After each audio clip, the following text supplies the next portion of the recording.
अरे एक है सरिया ते पढ़ाई लिखाई ना करबे मर्दे, दिन भर गांव के लफुअन के संगे घूमत रहता। बाबूजी करेक्टर पर दाग मत लगाई, अभी देवघर जाइबे वरदान मांग के आई। ठीक है बा जो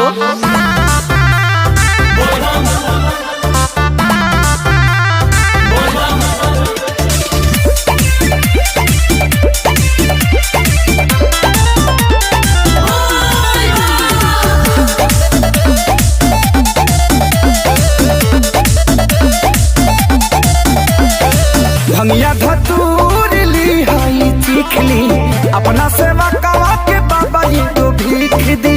बाबा मजबूरी बुझी ना तो बाप बड़ा मारी। भंगिया धतूर ली हाई चीख ली, अपना सेवा कवा के बाबा जी को भीख दी। हे भोले बाबा वरदान मांगते। हम तुम्हारी तपस्या से प्रसन्न हैं, बताओ तुम्हें क्या चाहिए। 3 चीज, एगो नारी एगो गाड़ी नोट छापा का मशीन, एगो नारी एगो गाड़ी नोट छापा का मशीन, एगो नारी एगो गाड़ी नोट छापा का मशीन। ओम नमः पार्वती पते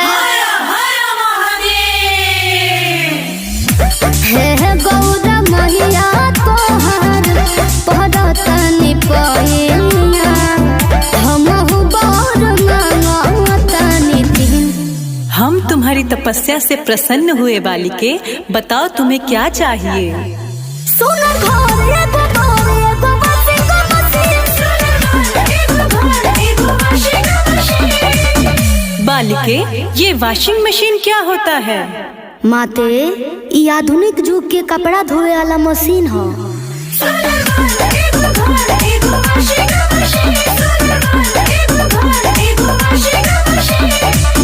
बाबा सब तो दे देनी, अभी सोचा तनी मलबा कहीं खपा दी।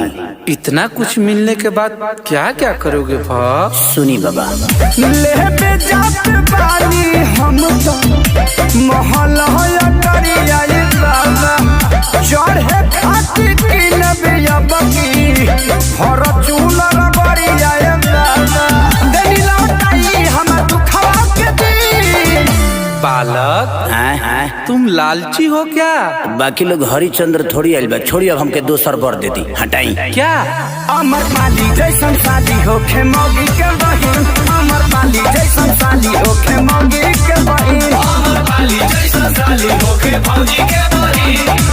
क्या गौरा माँ, इस पगले को महादेव सब कुछ दे दिए और आप हैं कि मेरे पे ध्यान नहीं दे रही हैं। बालिके तुम्हें सब कुछ मिलेगा, बताओ तो सही।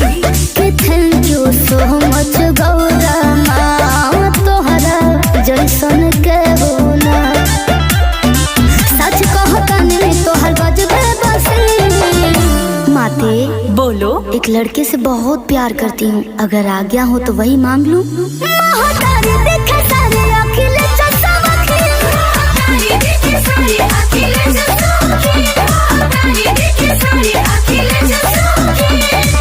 का ब्यास तारा के तो ढेर कुछ मिल गलो। एकर मलकिनी तेही न होखबे, चल।